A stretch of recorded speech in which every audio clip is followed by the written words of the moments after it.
Hi, good morning. Is everybody well fed? Awesome. I just had Dunkin' Donuts on my way here, but I'm appropriately caffeinated. I'm Jose Antonio Vargas. I'm the founder of Define American. Really, really happy to be here. Woo! And I'm going to introduce your panelists. Afsar, who's a composer and performer who has been on Broadway. We were just talking about that. Darren, Criss, Emmy and Golden Globe winning actor and musician. You may remember him from Glee and, of course, American Crime Story. Ryan Alexander Holmes, actor and content creator. His credits include The Morning Show and Dear White People. And my friend, Maulik Pancholy, actor, author, activist. He's the co-founder of an amazing organization called Act to Change. Check it out. And you may also remember him from 30 Rock. So as Lee Lu and Norman had said, while we are 24 million strong, and we are the fastest growing immigrant and racial group in this country, Asian Americans, this is always surprising to me when I hear this, Asian Americans are least likely to feel strongly that we are accepted in this country. More than half, this has been consistent in a lot of surveys and reports, more than half don't feel like they belong because of discrimination. So I'm particularly excited. Why am I still standing up? Okay. I am particularly excited for this conversation because of this diversity. And you can see that on the stage.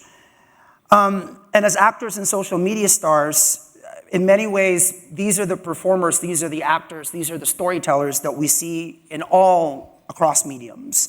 And in many ways, they represent who we are and the diversity of our experiences. So I'm just gonna get started and ask this question. So we asked everyone on stage for a single word that describes your sense of belonging growing up: outsider, pilgrimage, bifurcated, were one of the few words that came up in the pre-interview. So let's delve into this deeper.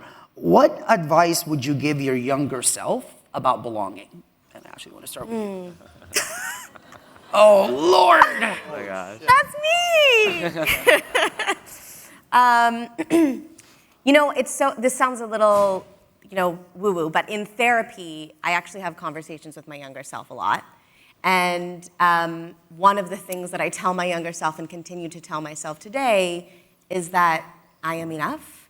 Whether that be the fact that I'm in the arts and there isn't a lot of support in my family, or the fact that I am mixed and feeling that pull and push from my own community within my own family.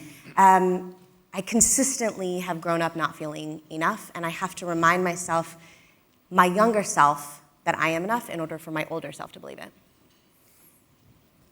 Darren? First of all, I would say make sure that they pick a different picture when you're in your late 30s. I'd say get real used to that jacket, son. You'll be wearing all kinds of prep school stuff on TV. I don't know. I mean, we're saying what we tell our younger selves in relation to belonging. I don't know. You know what? I had a very charmed relationship with my Asian heritage because I grew up in the Bay Area, which is dominantly Asian American, especially the Filipinos. So I felt very much part of that, even though I didn't look like it. I still felt part of it because so many of my peers shared that experience with me. I don't know. I would say make all the same exact mistakes that you're going to make because they make you who you are. This is what I get for not prepping my answers before. No. I don't know. I'm very careful because I'm not going to sit here and pretend that because I'm so blatantly white passing, I did not have to face a lot of the obstacles that many of my brothers and sisters in the community faced because of the way that society saw them. I had a backdoor entrance into white privilege. And because of that, I again, didn't trip over anything that unfortunately has been a huge point of struggle for many Asian Americans. So I guess I would say you know, that was, I know that now as an adult having the experience I have now, but I didn't know it then. So I guess I would have said, you know, look out for your brothers and sisters. You know, that probably would be more of a, because when you're a kid, you don't really think about these things, how other kids are experiencing being a kid, because you only have your experience. But yeah, I think because I was unaware of the privilege I had, I think it was probably good not to tell that kid that he had it, but I think I would have liked to have made him aware that his experience was different and that those he loved and cared about were perhaps having a more difficult time, and to be wary of that, I think would have been a good thing, just because so many people around me were experiencing that. I don't know, man. I can spot Filipino everywhere. You got Filipino Dar radar? Yes. So I spot that down. Oh, yes. Ryan? Right. I think similar to Darren, I did struggle with identity growing up because I'm black and Chinese, but I'm Puerto Rican passing. So Yeah. New Yorkers love you. Yeah, right? New Yorkers love me. They speak to me in Spanish. I don't know what they're saying. There was always a dichotomy for me because I was super Chinese in my household. I spoke the language. I celebrated the holidays. I did all the cultural stuff. But outside of the household, as soon as I stepped out of my household, the world seemed to treat me like a black, light-skinned black man and sort of erase and not even accept me as a Chinese or Asian person. So a lot of my upbringing was sort of weird in that sense, that in the household I was Chinese, but outside I wasn't. And it wasn't until like 4 years ago that I came out as Chinese to the world. Yeah. And it was... Wait. How did you do that? Is there like a festival? Like, how did that happen? Yeah. No, I started talking about my childhood on social media and creating content. And what I thought would happen as opposed to what actually happened were two completely different things. You know, I spoke out during BLM and Stop Asian Hate because I felt like there's animosity between those two movements when really like there's so much synergy that could happen, and it happened with my family. And in my family, like it wasn't sunshine and rainbows from the beginning. My parents got married and both sides of the family didn't show up. You know, there was no acceptance until my cute ass was born. and then they came together. So I think that, you know, as a mixed kid, yes, there was a struggle. My word was pilgrimage. I wouldn't tell my child self to do anything different, but to just remember that other people's opinions don't define you. First of all, just like it's so fun to like look out and see so many faces that I recognize. So hi everybody, like hey to the community. How amazing that like we're all together in this space together. I think I'm the one who said the word outsider, unless someone else also said that in the pre-question interviews. And there's like, you know, I write books now, so I like not to be too literary about this, but I think it's like an F. Scott Fitzgerald quote where he talks about like looking out, there's a party happening on the inside and he's outside the window looking in, wondering why he's not invited to the party. And I think that's the way I felt a lot as a kid, that like, hey, I'm fun, I'm ready to go to the party too. And everyone else is like, you're not invited to the party. But I don't think that kid, we're seeing that down on the screen, I don't think he knew that. Like I look at those eyes and I think he's like, hey, I'm ready to party. Yeah, I am the party. And so I think what I would say to that kid is like, I think I would say like, hey, you're invited, you know? And I think that's what I try to do now with so much of the work I do, you know? And so with Act to Change, with my anti-bullying nonprofit, and so many, like one of my co-founders and other board members are here today, so I'm super excited that they're here. And we're also a grantee through TAAF, so I want to just thank TAAF for supporting the work. But part of what we tell young people is that you belong, you know, that you have a right to exist in this world. And I've written 2 novels for middle school students, and the dedication in my first book says, for every kid who's ever wondered, am I good enough?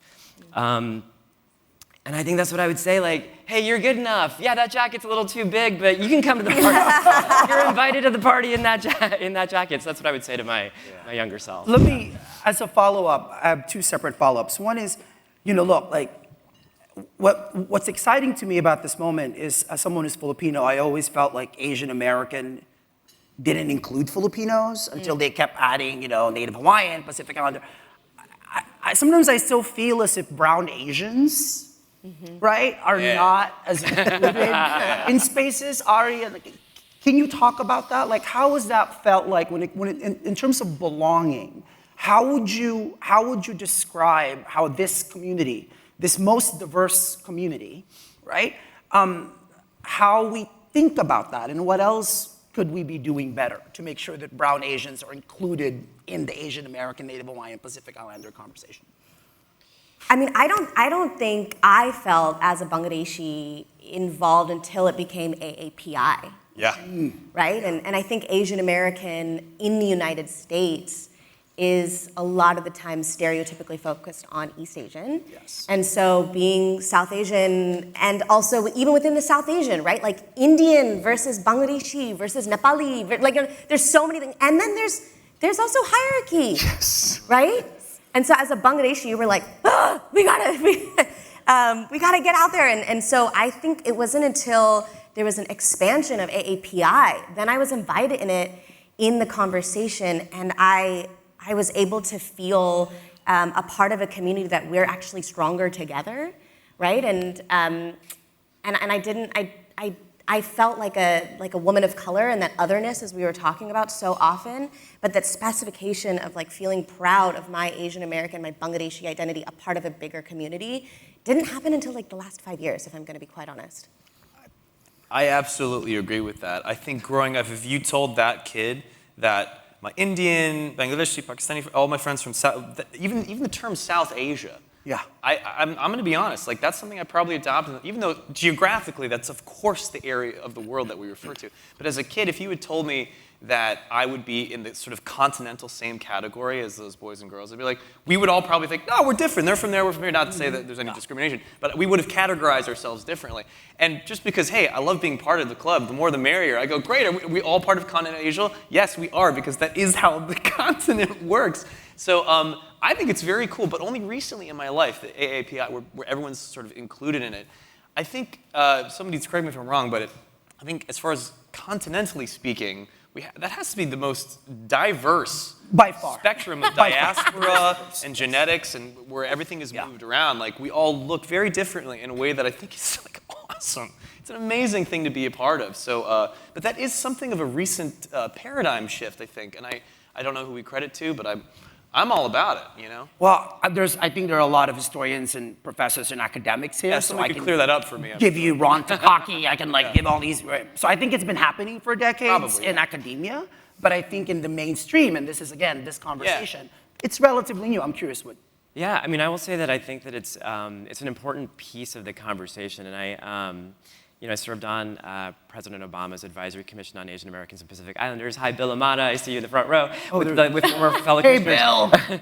But we talked about this a lot. Like, what is the commonality of the Asian American, also Native Hawaiian and Pacific Islander experience? Like, why are we grouped together? And I think that, I think outside of the Asian American community, I visit schools a lot with my books, and I'm always like, I served on this commission for Asian Americans and Pacific Islanders, and then I have to explain, I'm Indian America. India is in South Asia, so South Asia, it makes me Asian American. But I think within our community, it's important that we understand why we are grouped together. And this idea that there are so many things that we share, I think, culturally. We all have those annoying aunties who want to pick on us when we're kids. We have a similar immigrant experience. We have a similar relationship to racism and cultural politics here in the United States. But then it's also important to recognize that we are so vastly different. I mean, look at how we all just look on this stage. And so I think that the coming together under the umbrella of Asian American, Native Hawaiian, Pacific Islander requires us to lean into the similarities. And by the way, I think as human beings, we are generally more similar than we are different, and finding that common ground is really important. Yeah. Ryan, did you want to add something?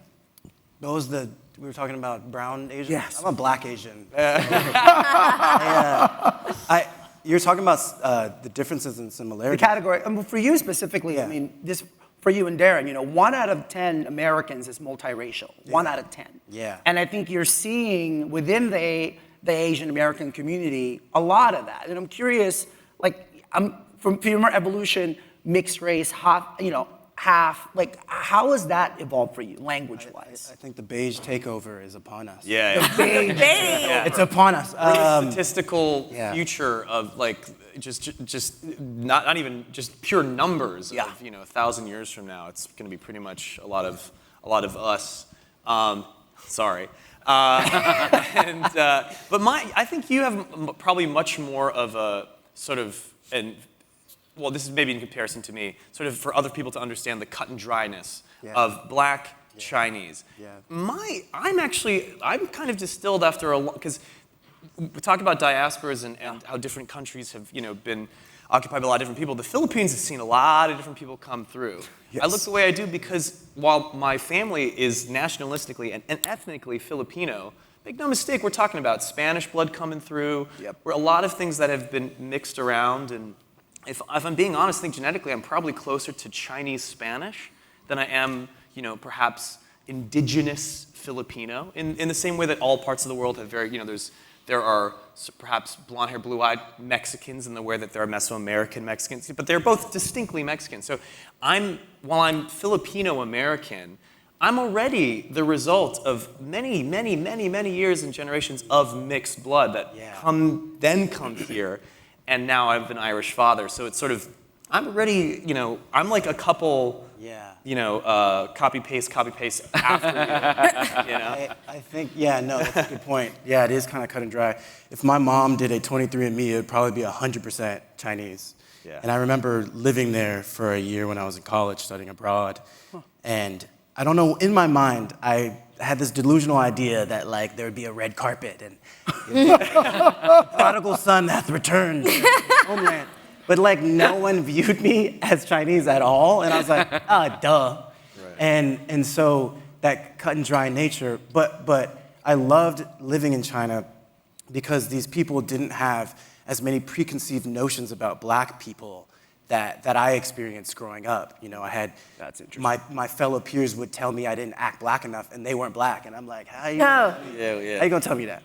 And so, that was sort of the dichotomy between those two things. For me, I want to show the world that, like, yes, we're different, but through our humanity, we are really so much the same in terms of like what we value at our core, our family, and what we hold dear in our culture.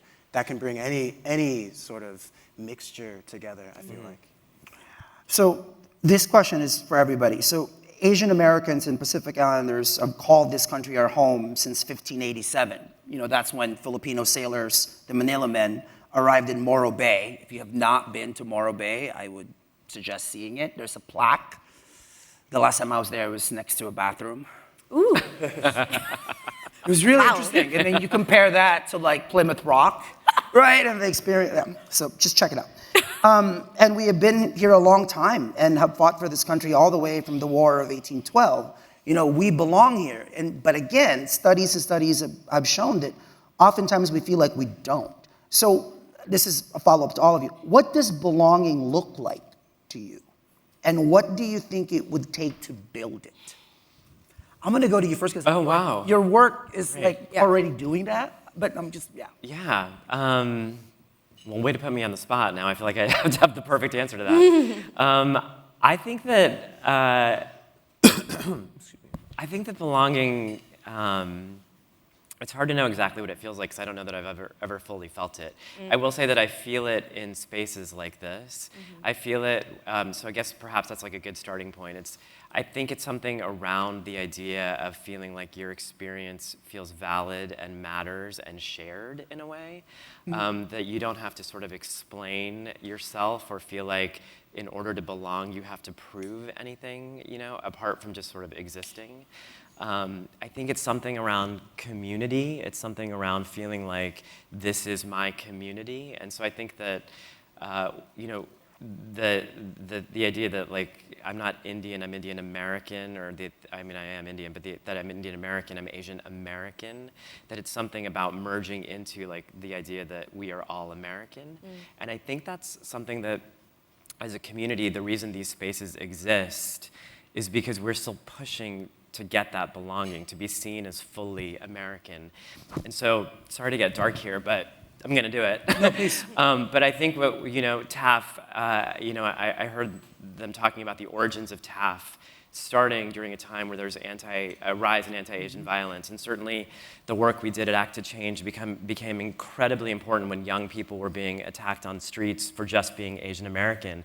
And that's an indicator that we don't belong, because when something happens in the world, we're able to say like, you're at fault here, and we're gonna fault you. When you talk about that history, you think about, and I'm gonna get to like a big history lesson, and I think you all know it, but I'm gonna keep going. But you think about like World War II, and we're ostensibly at war with Germany, and what's happening there, and Japanese people are being put into internment camps because they're not American. Yeah. And so I think that's the thing that we're still fighting for, that belonging, is to be like, no, we're actually all on the same thing here, and that you can't sort of point to us to say like, you're outsiders, just to bring that word back, you're outsiders, and therefore we can place blame on you, but that we're all actually equal. I think it's something in there. I'm sorry that was a very meandering answer, but raise your hands if you agree. I'm just kidding. Yeah, I mean, community is huge, for sure. I totally second that. And I also think kind of what you're leading to is truth, the truth of knowledge. The reality that the 19th Amendment, when they said it was votes for women, is votes for white women, right? And Indigenous women did not get the right to vote till 1947. Asian American until 1952, Black women until 1965. And I didn't know that until, I don't even want to say when. It's like shameful, right? It wasn't in my education system. And that's like growing up in the US. And as the first person in my family to grow up in the US on my Bangladeshi side, the fact that so many of my family members immigrated to this country because of the Immigration and Nationality Act of 1965, right? Which is because of the Civil Rights Movement. Yes. And I'm not to get into like the history, but like that is what it is about. Is like understanding that. And why isn't that on the tests when you're coming, whatever, we can have a conversation about why there are tests, but like, why isn't that a part of the reality that like shows that we are all connected, and the intersectionality reality that we have to do that? Because if we don't know our history and we don't know the truth, the true truth, then we'll continue to have white supremacy win while we're pitting us against each other. So that's, I think that when we talk about that, I think it's like understanding the truth of knowledge. So community and history, right? And again, the question is, what does belonging look like to you? Yeah. And what do you think it takes to build it? Darren, Ryan? I'm going to use the same, you talked about intersectionality, and you were talking a little bit about knowing the history of things. I have to, listen, we're never a perfect union. We're always striving for it. But I'm the glass half full kind of guy that does believe, despite many of our, structural shortcomings, I think there's a lot to be proud of, and I think keep going in this direction. I was going to say, in the education system, I think getting to really hammer the education of the intersectionality in the most diverse country in the world. I think prioritizing educating the differences of experiences and cultures and heritages. And we do this to a significant degree. I think most people that grew up in the United States, by a very young age, is well aware of the civil rights movement. This is something that we all know about from an early age for very important reasons. There's several other things. Maybe we don't necessarily talk about the Japanese internment camps. Maybe you learn that in college. There's some other darker places in all of our histories that perhaps maybe aren't on the main pages of the history books when you're in 5th grade. However, a lot of those stories from all walks of our heritages, I think, are really important to learn when we're very young, because you suddenly can contextualize other people's experiences more instantly. You said something that I really like of what belonging looks like. You used the word explain, and I think belonging is showing up to the party, or being at the party, without having an explanation placard on. I think that's the belonging, is when people go, oh cool, oh, you're half black, cool, but like I understand that. That's not a foreign concept to me. I'm familiar with this concept, very cool, and then off we go. Oh, you're from this, you're half this. Like, having as much of an educated palette of the mind-numbingly beautiful spectrum of experience that we have in this country, teaching that to children much earlier, so by the time they shake out of, out of the schooling system and understanding other people's experiences, that without trying to teach them tolerance, respect, understanding, it's just knowing the story. Yeah.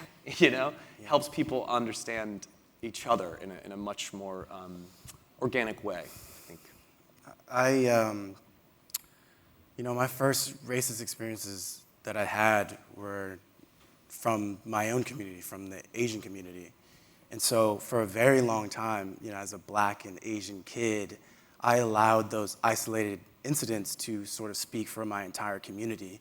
And so I hid my Asianness from the world. And then we're talking about education.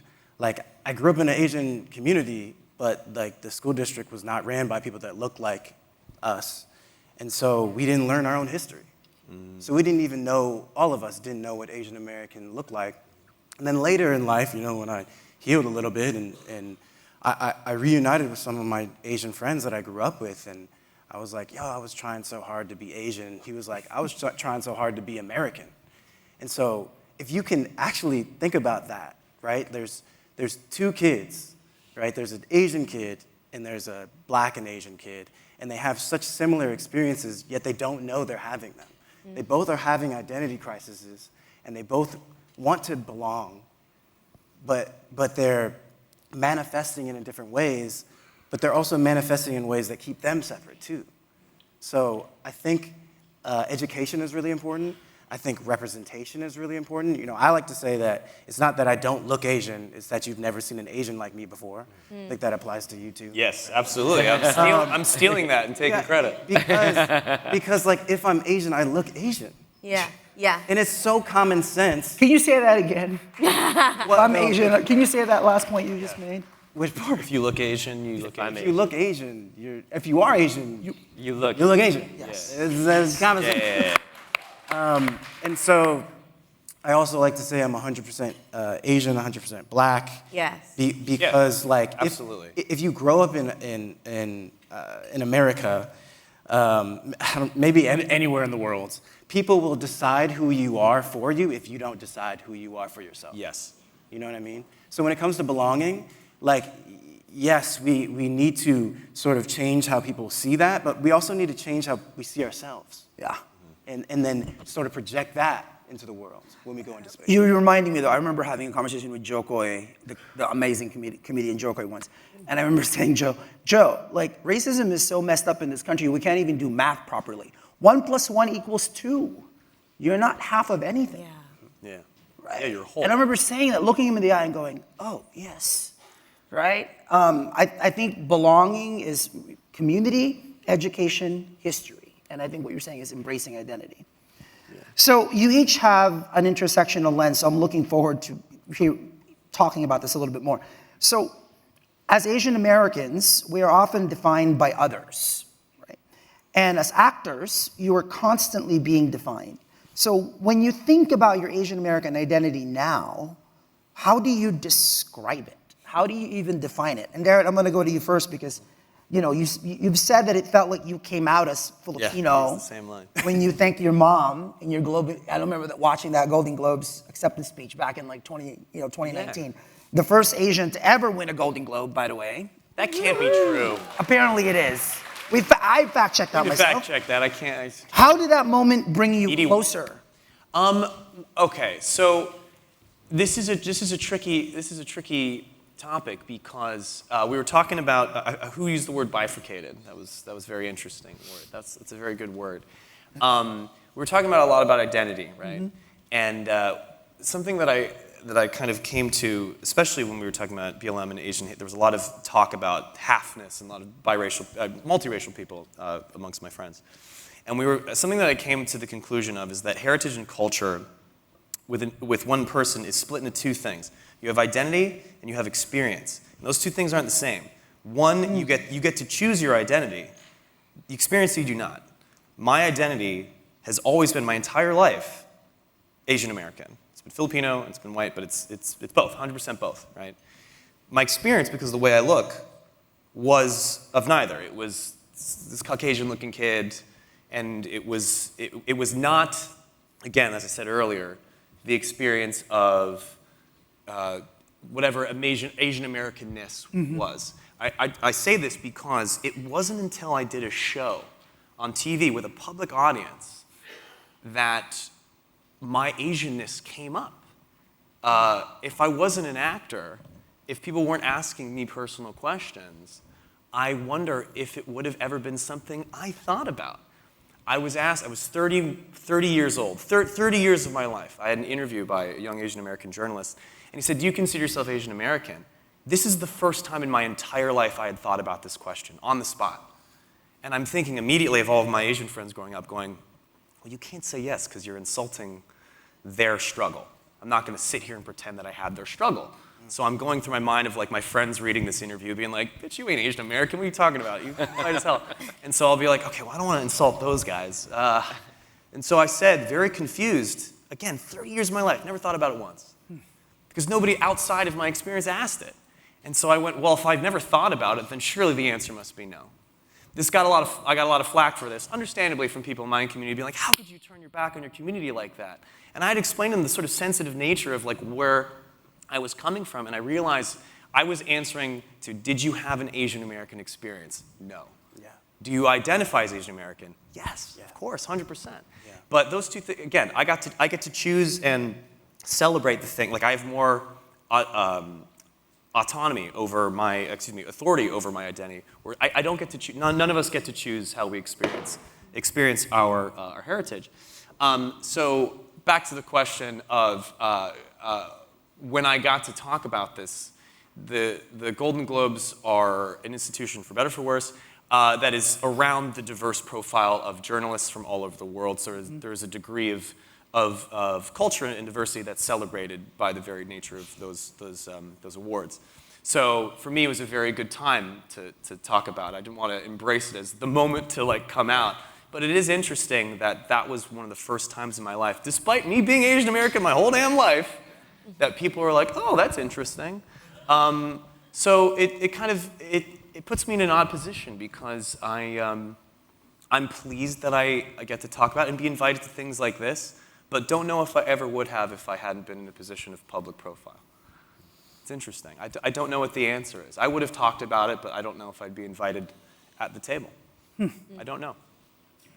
Maulik, Yeah. how about you? Like, there's so many intersectional ways to describe identity. How do you describe yourself? Yeah,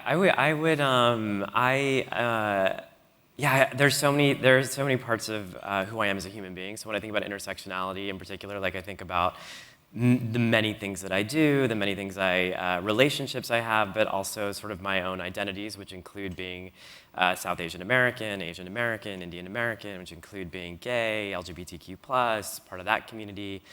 And just to speak to what you were saying about how specifically that relates to like an acting career, I can talk about like my own relationship to like the roles I got to play over time. Yeah. And so in the beginning, you know, it was like the first roles I did, I remember, so in undergrad it was like, you get to play everything and we're studying all white playwrights, so you get to be every white character. And then I was like, yay! And then I moved to LA and I was like, I'm gonna be the lead of a white movie because obviously I can. And everyone in LA was like, no you can't. And so, you know, literally my first TV job was playing the foreign exchange student with a turban and an accent and doing a dance, and I apologize to everyone that exists in the world, but I did it, you know, and so at first, like, that was the thing, right? It was like, oh, the world only sees me as a stereotype of a South Asian person. And certainly I was not at all even ready to begin to deal with being gay. Like, that was like, let's hide that for as long as possible.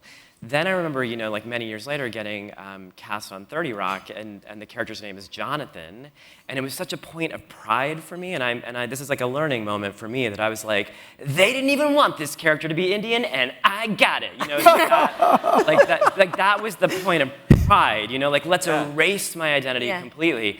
Now, I was also at a moment there where I wasn't publicly out, even though like I was living a pretty out life and was with my now husband, who I've been with for 20 years. And so there was a little bit of also like, I still want to hide that, right? That character became pretty gay pretty quickly. and so there was a lot of like sort of publicly coming out as like both South Asian and as gay. And now I think, you know, when I look at part, I'm actually grateful when I can bring my whole experience to it. Like, I'm very interested in telling an Asian American LGBTQ plus story, and also telling a three-dimensional story of a human being who might also be having relationship issues or something they're dealing with their family, or a difficult challenge at work. And the idea that, like, my full identity can actually encompass a three-dimensional person. I will say that the industry is getting there. I was recently at an event on Monday night, and Billy Porter spoke, and he was like, the industry is getting this much better. And I was like, oh, that is interesting. Like, we're moving there, but it's not there. But it's part of the reason I write.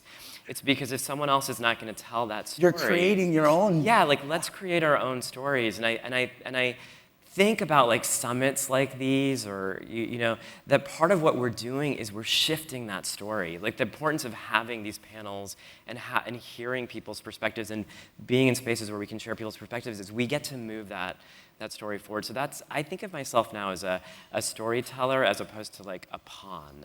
Whereas I think as an actor, you're often a pawn in someone else's story. Thank you for that. Ryan, you've alluded to this already, but you spoke about coming out as Chinese 4 years ago when you started sharing your cultural story on social media. What inspired you? Was there, like, a moment that happened that you're like, you know what, I am gonna go do these? We were just talking about these videos that you actually script out and storyboard, and, like, so was there a moment that you're like, I gotta go do this? I mean, man, the moment came from just, I was at my rope's end, just like, you know, it's during COVID, right? No auditions, can't even leave my house, everyone's scared. There's no artistic outlet that I had, and I didn't even have social media at the time. I turned on my social media and came back to social media during COVID, and so you know, I would call my brother a lot, and he kind of got tired of listening to me because I would say, like, isn't it messed up? Like, we're both black and Chinese, man. Like, why are they beefing with each other? And blah, blah, blah. I would talk about that all the time. He's like, Ryan, like, you went to drama school. You're an artist. Like, you can write. Like, why don't you start sharing about that to the world? Because I have kids and I can't deal with this. I'm married.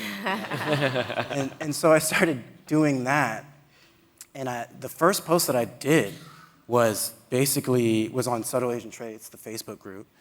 And I talked about, you know, first racist experience that I experienced with the Asian community, but I'm Asian, so I don't have the privilege to hate an entire group of people because I still am them. And just basically saying, like, I am a part of this group too. And I had to find the courage to say that in order to actually understand that I do belong, you know? We're talking about acting and, like, our identity in acting. I went to drama school, and I played a white man in every production that I was in.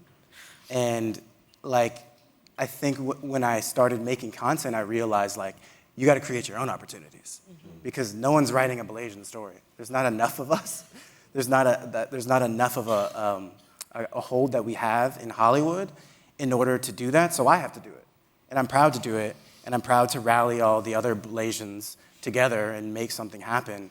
And to me, that's actually more fulfilling than it is to sort of be at the whim of somebody else's creative storytelling.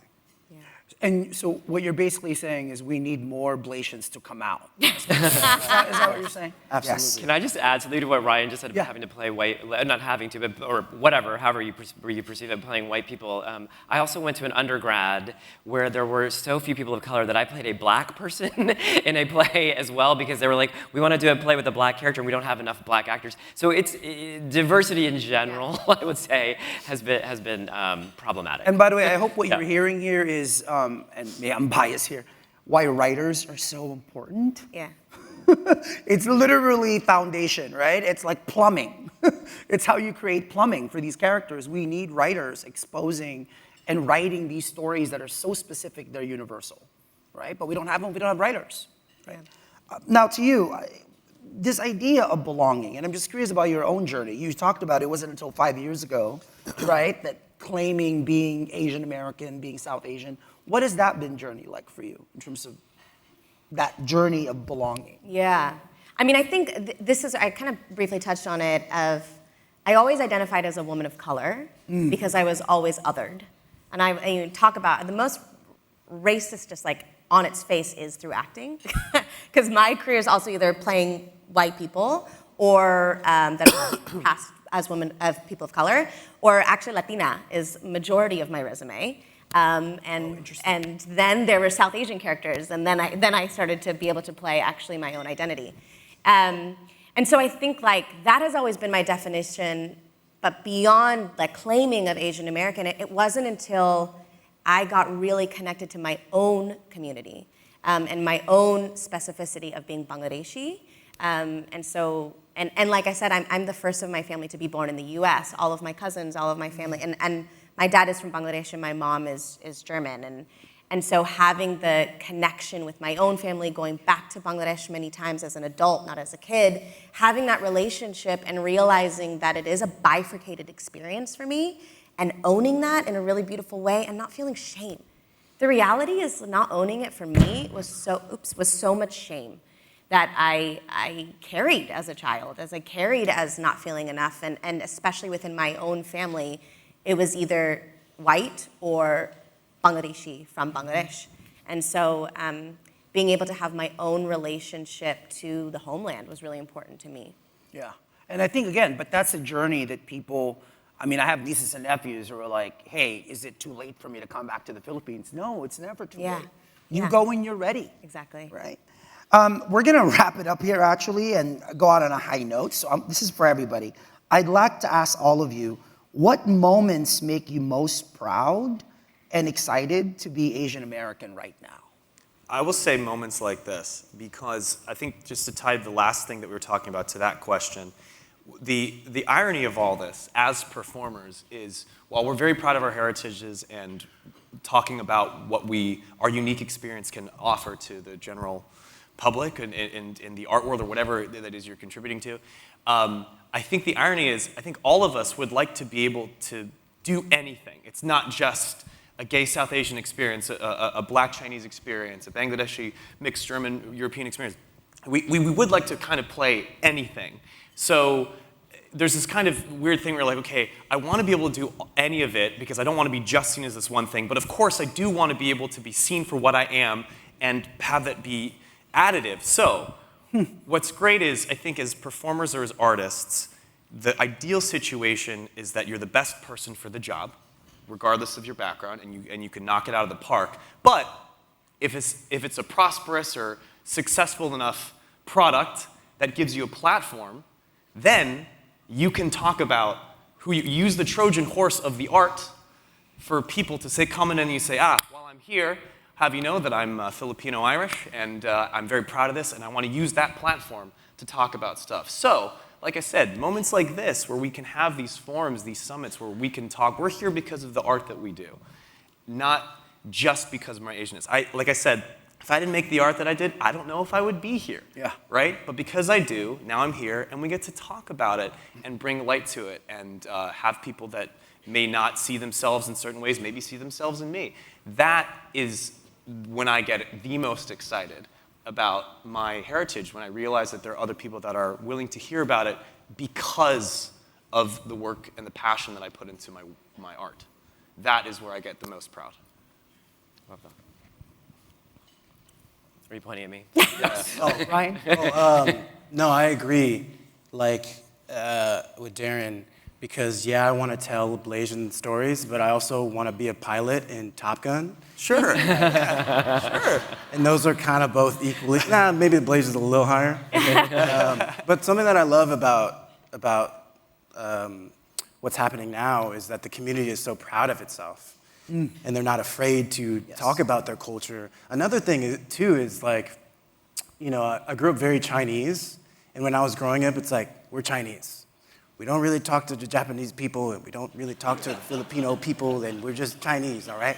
Which is funny to me because, like, my grandparents had so much deconditioning to do because my grandma or my aunt married a Japanese man and had Japanese kids, and then my mom, the younger sister, had half black kids, So I think what's amazing now is that like, even if you don't want to accept it, it's happening, and there's so much more acceptance and love and synergy that's happening, and we're writing these cultural stories more human. Not just like, you're your culture, okay? So you're the character that plays this culture and don't do anything else but talk about that culture. We get to be human, so I'm really proud about that. I just feel like I want to like clap after everyone's answers. What was the question again? What makes you proud and excited? You know, I just to like dovetail on what I think both of you said is like, and to the dovetail on the question of what makes you feel like you belong, I feel like the community that we've built has allowed for so much. And just like an example of that is, so last night we had a board meeting for Act to Change, and our icebreaker was like, what was a catalyzing moment for you in owning your Asian American and Pacific Islander identity?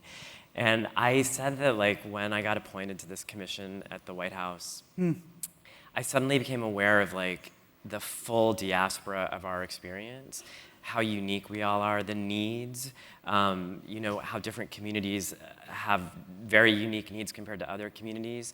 And also like the fact that we can make change. Like I was like, oh, we're actually like, we as a community can come together to make change. And so I'll just share like, last year we had our Act to Change Gala, and a lot of our youth ambassadors came, and TAAF, I feel like this feels so canned, but I'm just thinking of this in the moment. But TAAF has funded our Youth Ambassador program, which pairs young people with mentors, so huge shout out to TAAF for that.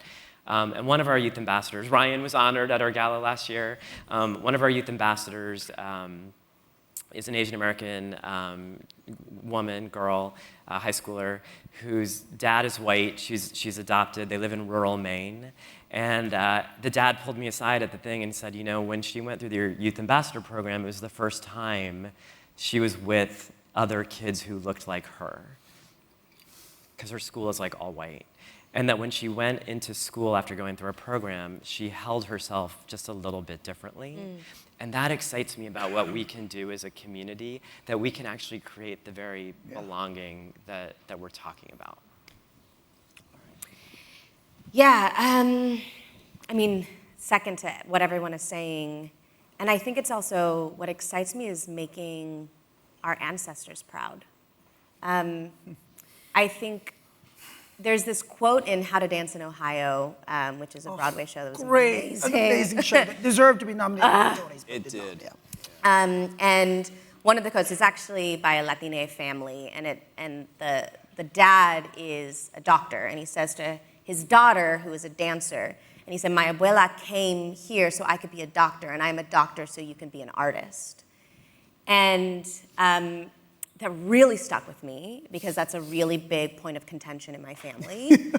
And I think that we are the generation of, obviously there's so many different immigration stories within the AAPI community, but a lot of majority of experiences are now this generation is, how do we actually not have the survivor and the assimilation being controlling of what we're doing, but how do we actually change the narrative, storytell, and shift society's consciousness in this country? And I think that's actually making the ancestors, my ancestors, proud. When I think about the Bangladeshi Revolution in 1971, not to get off history again, but like that's what's making, I hope, my ancestors proud, is the changing of narrative in this country to make it better for generations. And I think that together, through these experiences, through things that you're seeing on college campuses right now with protests where Asian American communities are coming together to fight for a better future, that is exciting and makes me really proud to be Asian American. Can we give everybody a round of applause, please? Thank you for having us. Thank you,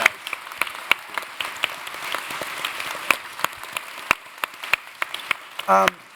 Just a couple of things to note. This is the first panel, and I'm really hoping that the honesty, vulnerability, and kind of the intimacy of this conversation carries out. This is a room of a lot of historic people, and I hope you spend the day really connecting with people outside the people you already know, right? And really connecting with each other. So there's that. The second thing, putting together a summit is an incredibly hard thing to do. So when you see a TAAF person and a TAAF staffer, please thank them.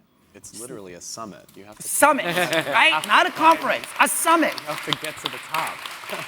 3, because I'm a grandson of food servers. My grandmother was a food server. Please thank all of the workers.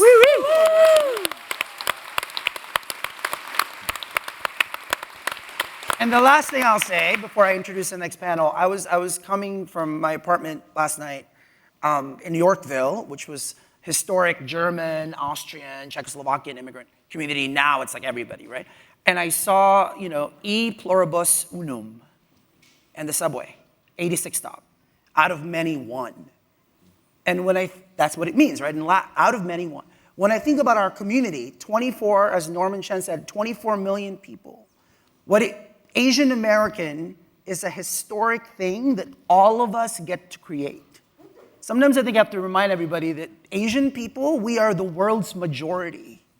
61% of the world comes from Asia. We're only, quote unquote, a minority here, right? But the reality is we're not minorities. The reality is this Asian American identity that we're creating together exists in this country. That's why when this organization got started 3 years ago, I love that they called it the Asian American Foundation, because it's our job to claim and change America and make it not only better for us, but hopefully for all of our kids and nieces and nephews and everybody who will follow us. So thank you again. Thank you for your time. So up next, we will hear from TAAF's partners and allies working on the front lines of eradicating hate. We'll give you actionable steps on how you can confront hate head on in your community. So thanks, everybody. All right.